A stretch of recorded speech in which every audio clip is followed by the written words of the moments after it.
सबसे पहले शुरुआत करेंगे हम चतुर्श्रेणी कर्मचारी भर्ती। परिणाम की उल्टी गिनती शुरू हो चुकी है, नॉर्मलाइजेशन पर काम पूरा हो चुका है, तो इन तमाम सवालों पर हम बात करेंगे। सर बहुत बहुत स्वागत है एजुकेशन। नमस्ते, जय हिंद। सर चतुर्श्रेणी कर्मचारी भर्ती के परिणाम की उल्टी गिनती शुरू हो चुकी है। 15 जनवरी आपने डेट दी गई है। आपत्तियां का निस्तारण हो चुका है। आपने एक मैसेज भी डाला था कि कितने सवाल डिलीट हुए, क्या कुछ रहा है आपत्तियों में, कितने सवाल डिलीट हुए हैं, कितने के जवाब बदले? जैसा मैं शायद ट्वीट भी कर चुका हूँ कि चतुर्श्रेणी परीक्षा के अंदर 6 पारियों परीक्षा हुई थी और हर पारी में 120 प्रश्न थे।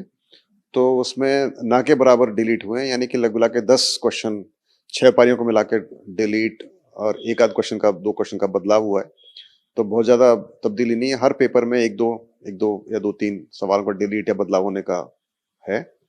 और यस, इसका रिजल्ट हमारा 15 जनवरी को निकालने का प्रयास है और मुझे उम्मीद है कि हम निकाल पाएंगे। बस सिर्फ एक ही इशू था कि चूंकि उस समय पर रीट परीक्षा के लोग एडमिट कार्ड डाउनलोड कर रहे होंगे, तो हम चाहते नहीं कि उसमें वो डिस्टर्ब हो। तो हम कोशिश करेंगे कि 15 को निकालते हैं, लेकिन हम उसको अपलोड ना करें और फिर अपलोड उसको 16 या 17 को करें, ताकि जो कैंडिडेट्स अपने वो एडमिट कार्ड डाउनलोड कर सकें, उनको परेशानी ना हो। सर चतुर्श्रेणी कर्मचारी भर्ती की हम बात करेंगे। जिस तरीके से अभ्यर्थी सवाल कर रहे हैं कि सवाल डिलीट हुए हैं, बदले गए हैं, नॉर्मलाइजेशन पर कोई फर्क पड़ेगा? कि क्योंकि पटवारी में इतने कोई ज्यादा विवाद खड़े नहीं हुए थे, तो क्या चतुर्श्रेणी कर्मचारी जिसमें 22 लाख अभ्यर्थी हैं, कोई समस्या आएगी? देखिए, आप इस बात को समझिए कि नॉर्मलाइजेशन जो प्रक्रिया है वो बनी इसलिए है कि हर पारी के अंदर जो भी उसकी स्टेटस हो, उस पारी का, डिफिकल्टी का, इजी लेवल का या मीडियम लेवल का, उसका ध्यान रखा जाए। तो जब क्वेश्चन डिलीट होता है या कोई बदलाव होता है, तो वो भी उसमें सम्मिलित हो जाता है। यानी कि वो एक इंक्लूसिव प्रक्रिया है जिसके अंदर जो नॉर्मलाइजेशन करती है शिफ्ट्स का। तो जो भी आपकी डिग्री ऑफ डिफिकल्टी रही हो या आपकी पारी में कोई क्वेश्चन डिलीट हुआ हो या क्वेश्चन बदला हो, उस सब को वो संज्ञान लेते हुए नॉर्मलाइजेशन प्रक्रिया की जाती है। और अभी हम इक्वी परसेंटाइल प्रक्रिया का इस्तेमाल करेंगे, जो कि हम पहले कर चुके हैं जेल प्रहरी परीक्षा में और उसके पहले हम पटवारी परीक्षा में। और मुझे बहुत खुशी है बताते हुए कि किसी भी प्रकार की कोई परेशानी महसूस नहीं हुई, ना कोई किसी प्रकार का रिप्रेजेंटेशन इन दोनों परीक्षाओं में आया। और जैसा नाम से जाहिर है कि इक्वी परसेंटाइल, यानी कि हर पारी की परसेंटाइल ली जाती है और इक्वलाइज करके ली जाती है। और इसका जो एक बहुत ही मोटे शब्दों में बोला जाए तो इसका मतलब ये होता है कि जिस पारी में जितने कैंडिडेट उपस्थित थे, उसी के अनुसार उस पारी से सिलेक्शन होता है। और एक बात और बता दूं मैं आपको कि जब हम बच्चों की शिफ्ट अलॉट करते हैं तो एट रैंडम अलॉट करते हैं, मगर ये ध्यान रखते हैं कि जब अलॉटमेंट हो रहा है शिफ्ट्स का, उसमें इक्वल नंबर पे लड़के, equal number boys, equal SC category के, इक्वल एसटी कैटेगरी के लड़कियां लड़के, यानी हर कैटेगरी के लगभग लगभग बराबर कैंडिडेट्स को शिफ्ट्स अलॉट की जाती है।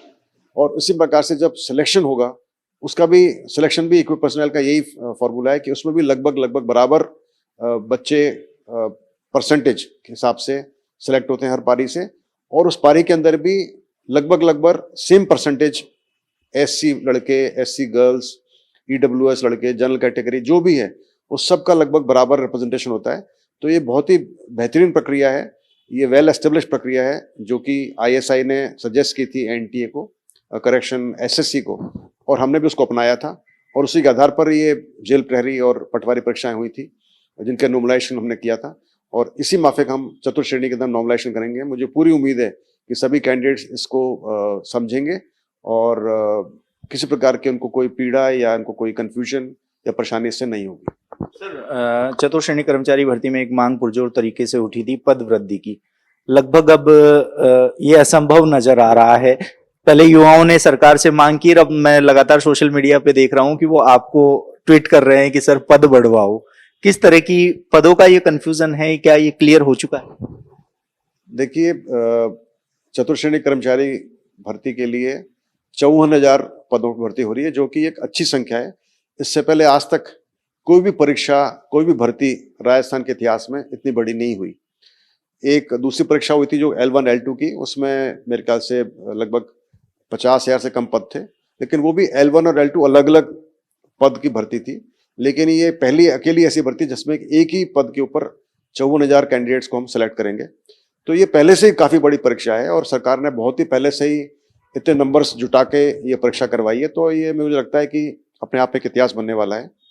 जहाँ तक पदवृद्धि का सवाल है, इस पदवृद्धि का संबंध इससे नहीं है कि कितने परीक्षार्थी परीक्षा देने के लिए बैठे, बल्कि इससे है कि राज्य सरकार को आवश्यकता क्या है। तो राज्य सरकार जो आवश्यकता है उस हिसाब से उन्होंने पद की इस भर्ती को जारी किया और अभी इसमें सिलेक्शन हो रहा है। और फिलहाल मेरे पास कोई भी सूचना नहीं है कि इसमें पद वृद्धि हो रही है। मैं लगातार टच में रहता हूँ विभागों के, और वहां से भी कोई सूचना ऐसी नहीं मिली कि पद वृद्धि होगी, तो मुझे नहीं लगता इसमें पद वृद्धि होगी। और 54,000 पद अच्छे होते हैं। यस, यदि बढ़ने की संभावना होती तो सरकार बढ़ाती। हम काफी टाइम से सरकार के विभागों के टच में रहते हैं और उनको बताते रहते हैं कि कब इसका रिजल्ट निकलने वाला है, और रिजल्ट निकलने के बाद पद वृद्धि संभव नहीं है, इस बात का सभी को मालूम है। लेकिन मैं समझता हूं कि अभी इसमें और कोई स्कोप नहीं रहा होगा, इसी वजह से किसी विभाग ने पद बढ़ाने के बारे में बातचीत नहीं की।